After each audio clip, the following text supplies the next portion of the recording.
जिसकी घर में सफाई नहीं होगी। हमेशा ध्यान रखें, जिसकी ज्यादा गंदगी होगी दुष्ट आत्मा भी उसी घर में ज्यादा मिलेगी।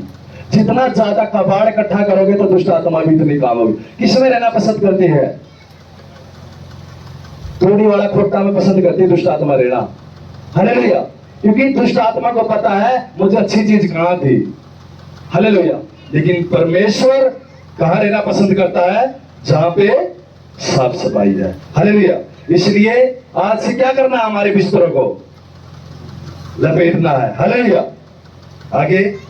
अब दूसरा चेला भी जो कब्र पर पहले पहुंचा था भीतर गया और देखकर विश्वास किया। वे तो अब तक पवित्र शास्त्र की वह बात न समझ सके थे कि उसे मरे हुओं में से जी उठना होगा। तब ये चेले अपने घर लौट गए। हालेलुया। क्या हुआ? जैसे ही चेले के पास गए और जब देखा तो एक अंगोछा पड़ा है, बाकी नहीं थे। चेले क्या हो गए? निराश हो गए। भाई परमेश्वर कहता था मैं जी उठूंगा, वो तो जी उठा ही नहीं। हालेलुया। इस कब्र में तो एक अंगोछा के सिवाय और कुछ भी नहीं है। तो चेले क्या हुआ? पतरस क्या था? पतरस से यीशु सबसे ज्यादा प्रेम करता था। हालेलुया। और उसको पता था पतरस को कि जब यीशु जी उठेगा सबसे पहले मुझे मिलेगा। क्यों? क्योंकि सबसे पहले पतरस ने ही कहा था प्रभु मैं तुम्हें मरने नहीं दूंगा।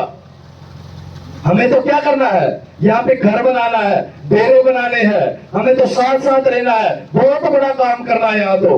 हालेलुया। उसने कहा है चुप रहे। हालेलुया। इसकी पूरी हो, पिता की इच्छा पूरी हो। हालेलुया। बोलो मेरे साथ, मेरी नहीं मेरे पिता की इच्छा पूरी हो। बोलो मेरी नहीं मेरे पिता की इच्छा पूरी हो। हालेलुया। हालेलुया। आगे पढ़ना। परंतु मरियम रोती हुई कब्र के पास ही बाहर खड़ी रही और रोते रोते कब्र की ओर झुककर दो स्वर्गदूतों को उज्जवल कर कपड़े पहने हुए एक को सिरहाने और दूसरे को पैताने बैठे देखा। जहाँ यीशु का शव रखा गया था उन्होंने उससे कहा हे नारी तू क्यों रोती है? उसने उससे कहा वे मैं प्रभु को उठा कर ले गए और मैं नहीं जानती कि वे उसे कहाँ रखे हैं। यह कहकर वह पीछे मुड़ी और यीशु को खड़े देखा पर न पहचाना कि यह यीशु है।